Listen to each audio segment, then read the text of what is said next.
Okay, so this is an installation here in the Mobile World Congress. It's a virtual augmented reality. We call it virtual because we do augmented reality on objects uh, without using tablets or smartphones, just by using cardboard, just normal cardboard with the trackers. And the idea here is that we build a one-to-one world, virtual reality world that matches the physical world. So I'm gonna take you through the experience. It's basically we have these planes that has tracking, and we have different types of them. So the installation here is that we have a map of Mecca. It's a place in Saudi, and the client wants to show off the power of the antennas they place during the Hajj time, which is, we can show it here, which shows the numbers, it's playing videos on each one of them, and then if you place it up, it will play the augmented reality.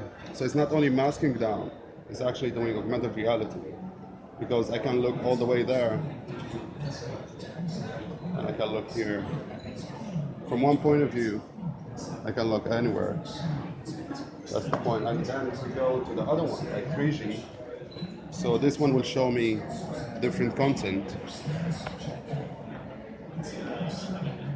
goes all the way up there.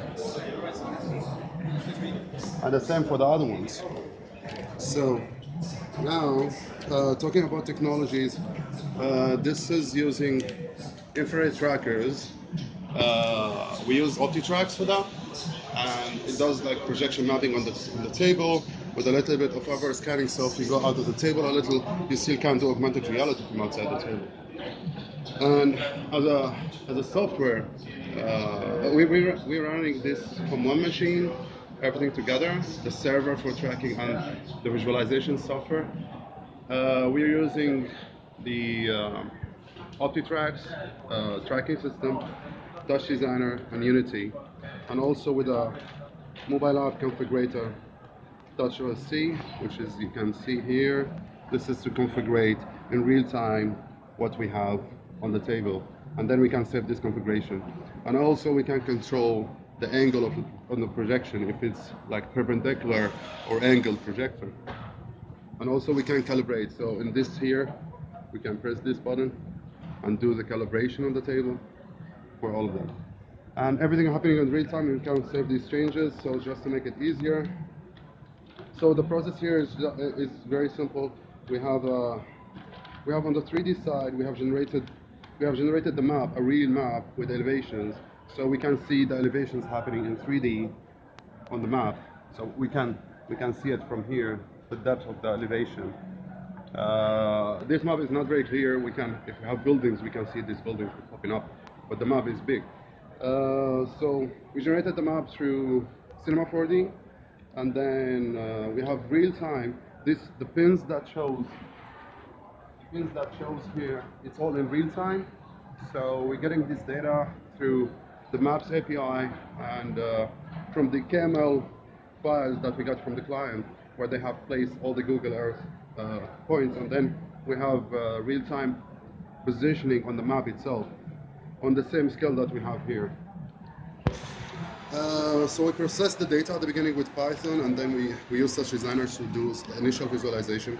And also we use Touch Designer at the beginning when we have the tracking information, on Touch Designer to start tracking and start visualizing in 3D.